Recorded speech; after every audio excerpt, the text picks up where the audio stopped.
Mind game న్యూస్లో expert అయినటువంటి బాబు గారు మరొక మైండ్ గేమ్ స్టార్ట్ చేశారు. వలసలు ఓ రకంగా చెప్పాలంటే వైఎస్ఆర్ కాంగ్రెస్ పార్టీ వాళ్ళకి పిలుపునిస్తున్నారు, రండి అయ్యా మీరు అని చెప్పేసి.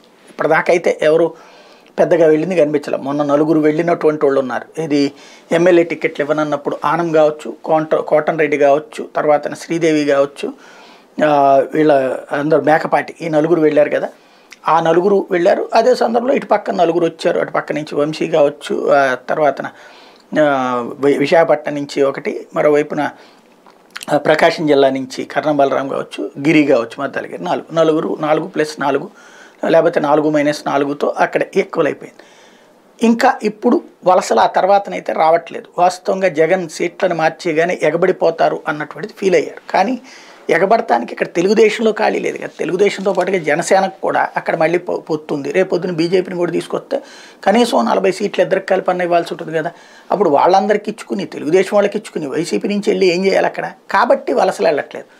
కానీ ఏదో సంథింగ్ చేస్తాను మీరు రండి అని పరోక్షంగా పిలుపునివ్వడమే. వలసలు వైకాపా నుంచి వలసలు మొదలయ్యాయంటే ఎవరన్నా నలుగురిని చేర్చుకుని ఆ మాట అంటే అర్థం ఉంది. అట్లాగా మరి సంకేతం వెళ్ళట్లేదు. అందుకని ఇప్పుడు పిలుపునిచ్చినట్టు పరోక్షంగా వలసలు మొదలైనవి అని చెప్పడం ద్వారా వైసీపీ వాళ్ళు ఎవరికన్నా ఇంట్రెస్ట్ ఉంటే బాబు గారితో మాట్లాడుకోవచ్చు.